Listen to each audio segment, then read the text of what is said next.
Hey everyone, this is Kara CrossFit Brindle. Welcome back to the channel. Two new faces with us today. I have Trisha and Heather. Hi, ladies. How are you? Hello. So, very excited to talk about what you're both up to. Of course, I always like people to introduce themselves. So, where would you like to start in sharing what you're doing? Thank you. First of all, thank you so much for having us. I reached out to you and I said, I'm fangirling right now. It's a really big honor for us to be here. So Yes. thank you so much for having us. Happy to. Um, This is where I get to know awesome leaders in the community. So, the feeling is mutual where I get to meet people and it's fun. So, thank you. Thank you for being here. Thank you. So I'll start. So I'm Trisha Andrews. I am a licensed marriage and family therapist, also a certified sex therapist, also a psychedelic therapist.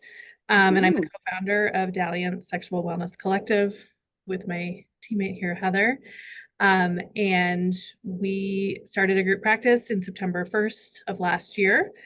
And our mission is to provide quality, ethical sexual wellness care to the community. And so we have sliding scale opportunities starting anywhere from $80 a session all the way up to $225. And we are very focused, and probably what we'll talk a lot about today is the importance of educating our clinicians and also educating the community of therapists around us in how to Mm. appropriately address sexual wellness issues in a clinical space. Love that. Absolutely. Heather, what would you add? So I'm Heather DeKeyser. I'm a licensed marriage and family therapist, and I'm also a certified sex therapist. I had been in private practice for about 11 years when Trisha and I opened Dalliance. And so I think that we balance each other really well in the education that we're able to offer our clinicians. Having me who's more clinical and more been in private practice a really long time. I know it works. I kind of know it doesn't. And yet had never run a group practice before. And so Trish brought in her awesome expertise and her COO capabilities and getting things done and knowing all the paperwork and the admin. And I think we balance each other out really well in those areas. I think another big piece of what we're doing is we run a lot of groups. We just finished our first women's pleasure and sexual wellness group. We're going to be starting one for men in the fall. We're really excited about that. We hope to roll one out for women going through menopause. We hope to roll one out for how to educate parents and talking to their kids about sex and sexuality and Hey. Oh, yes, I love and that. I'm getting jazzed. we, Yeah. right? I know. I mean, if we could do all of the things right now, believe me, we would. Unfortunately, we can't. Well, But yeah, we're and that's really why we're ramping here, up to. right? We Right. need people to know Yes, what you're up to and what's coming. And so exactly. obviously for the group of therapists on this channel watching our videos, like super excited for them to get to know you both and all the amazing things you're offering. Trisha, Yeah. I know when we first connected, I was like, if I wasn't a financial therapist, I would be a sex therapist. Like I just love all the things that you are doing. So just want to give that like fangirling back to you. So yeah, so for therapists who are like, this is awesome, you're part of our community. What else do you want them to know about what's coming up or the education piece that's really important to you both? Yeah. So Heather and I did our first, well, she'll talk more in detail about it, but we created something called the SABI. So as certified sex therapists, we went through a training, a 14-hour training called the Sexual Attitude Attitude reassessment. Reassessment. I can never remember what that stands for. Anyway, Acronyms, yeah. that's why I have Heather. Yeah. Anyway, so we had some mixed feelings about our experiences, but we knew the importance of it. And so last February, Heather and I presented our first, what we call the SABI, which stands for Sexual attitude and beliefs inventory. um, Nice. we presented that to our clinicians in a 14-hour weekend training. And after we were done with it, the feedback from all of them was, I mean, we were very honored. They Yeah. were so complimentary of their Mm. experience. They were like, I've never been to a training where I wanted to wake up and like come back. It was so exciting and I was learning so much. And so Heather and I were like, why are we not doing this for the community? Like, it's really Mm. important for, I can't tell you how many times I've had clients sit across from me and say, yeah, I'm here because we've been working through infidelity and our therapist didn't want to talk about sex. So they sent us to you. And it's like, we need to be able to bring Mm. sexuality into the room because it's part of who we are. It's part of our identities. It's part of our beings. And so it's really important for us our next step is to be able to bring this education out to Colorado therapists first, and then we'd love to be able to take it nationally. So, but I'll let Heather talk a little bit more about the specifics. The premise behind the SABI is being able to bring sex and sexuality into the room as a clinician, meet your clients where you're at, knowing your or having an awareness of your own beliefs and your own attitudes when it comes to sex and sexuality. A lot of therapists can say, oh, we do sex therapy. And then when you ask them, well, what does that mean to you? The answer, I don't know, it leaves something to be desired, I think. And we wanted to provide our clinicians a way to have a really good, solid sense of self, knowing where they come from, what impacts their sex and sexuality, why they think the way that they think, where are their growth edges with different topics within the field of sex and sexuality that they can work with, and particular growth or not growth edges, but soft spots or tender spots, as well as what they're really passionate about. And so a lot of our SABI is helping them go through experiential exercises, psychoeducation, and different pieces that help them identify that and help them have that awareness. I think that when I was going through cancer treatment 4 years ago, I was still seeing clients, and I had a moment where a client looked at me and said, how are you doing? And I'm like, I'm hanging in there. I'm great. She goes, no. We've been working together for 5 years. How are you doing? And I had this moment of like, I'm not supposed to bring my stuff into the room. I'm not supposed to bring my stuff into the room. Like, right. You're kind of looking at it, And so I just thought, my client is inviting me to lean in with her. She's asking me to open up to her. She's asking me to be transparent with her about how I'm actually doing, not the surface answer that we all give day to day. Right. And I thought, you know what? She's asking me to do what I ask her to do every week, lean in. And this is a connection. And so I told her, like, hey, my chemo last week was really rough and I'm still recovering from it. Thank you so much for asking. And our work changed after that. And we want to train our clinicians to be aware of that moment. Like, you have a moment to lean in and to do what we ask our clients to do, or to say, I'm not bringing my stuff in, and putting a wall up. And Trisha and I both we believe in the value of bringing yourself into the room instead of, I think, what we're taught of leave your crap at the door. We don't want our therapists to leave half of themselves at the door, especially when it comes to something as vulnerable and powerful as sex and sexuality. So what our SABI is no, bring all the parts into the room, but know why they're there and know what they're there for. And so our clinicians have given us a lot of great feedback about how valuable that's been to them in being aware of those spots and those blind spots. Oh my gosh. Yeah, no, like I love all of this because as a mental health leader, I have a similar philosophy of like, there are times to like show up authentically and with vulnerability. There's times to self-disclose. There are times to not self-disclose. And I feel like you're teaching clinicians that art form, because I really truly feel like it's an art to do that well, where it's not about us, but it allows humanness in the room. So this is so exciting. I think the ultimate question to put on the spot for both of you is like, when's the next SABI? Because like people are probably going to want to know about like when is this happening? This magic.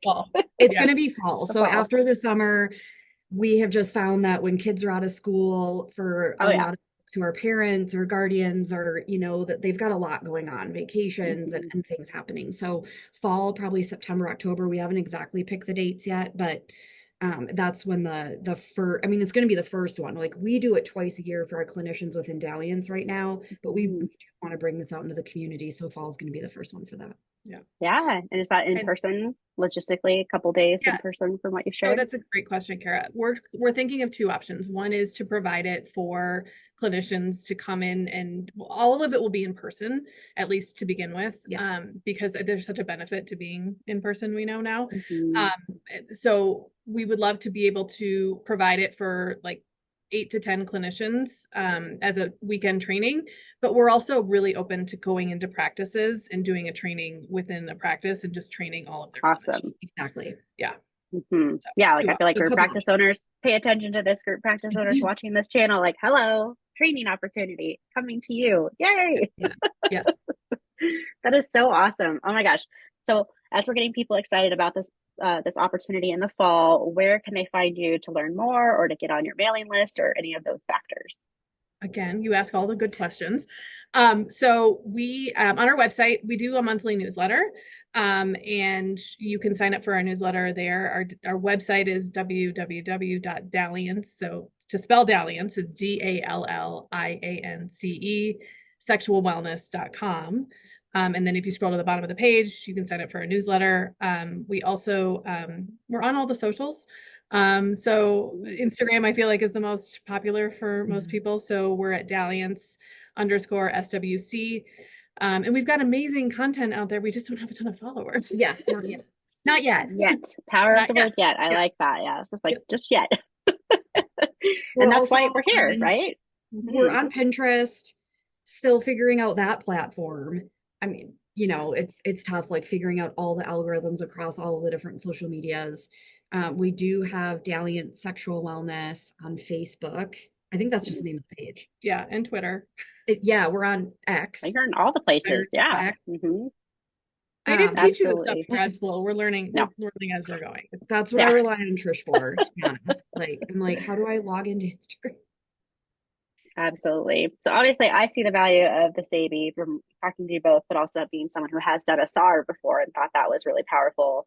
So I can only see how this would be better and even more enriching than that. So for folks who are kind of on the fence, any last thoughts of like what would make them want to come do this? Is it just that community connection? Is it CEs? I mean, there's probably lots of value here, but if there's one thing they needed to hear from you, what would that be? Oh, I think all of it's valuable, to be honest, in different ways. I do think that it's the most valuable to have a good sense of yourself when you're going to work with sex and sexuality in the room. To do it ethically, to do it with authenticity, and to be genuine and to really lean in. It takes a certain level of comfort. It takes a certain level of knowledge and education, but also a solid self of the therapist piece. Anything you'd add? No, you nailed it. Yeah, it's so. I mean, I think of, you know, these just clients coming to us like feeling so broken after being with therapists that just didn't handle those issues well. It's just I don't want that. I want to put myself out of a job. Like, I want more clinicians to be super comfortable bringing this topic up, because it's a huge part of being, I've said it again before, like, it's a huge part of being human. It's essential to being human. Yeah, I agree. I mean, like, to not cause harm, I think, is a message I'm hearing from both of you. Like, let's do our own work. Let's do self-of-therapists. Let's know our edges. Let's lean in so we don't cause unintentional or intentional harm to clients who are coming in with sex as part of that human experience. I absolutely agree. Yes. Oh my gosh. So off script, if you don't know these ladies, you're about to, because in addition to this amazingness you're creating in the fall, you're also going international next year, from what I remember, right? So like, let's talk about that for like 2 seconds. Okay. We're super excited. So I got involved with an organization called I'm just gonna Thrive Wellness, right? Do it. Yep. So Megan, love them. We love them. Megan, you know Megan Ganell. So I got involved in the organization. We were building the business because she's so helpful in like finding new ways to reach clients. And she's a rock star. Yeah, she's amazing. She so is. We can all fangirl over her. Let's just agree. Maybe she's anyway. She might watch. Hi, Megan. I actually went to her retreat in Oregon a couple weeks ago, but she had a call out for her retreat in Costa Rica for speakers. And I came to Heather and I was like, I mean, this is, who knows what will happen with this, but I was like, let's just try. And so we worked together and put together this presentation. Literally, we got the acceptance, and then within a week we had to put together the slide deck. And I think I was on vacation on spring break.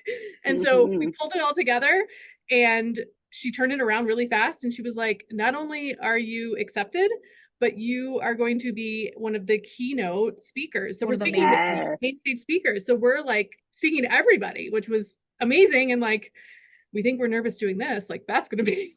I know. This is just practice. We're super excited. There's so a lot of great speakers. When you look at the lineup, all of the presentations look like they're going to be amazing. This is such an opportunity for us.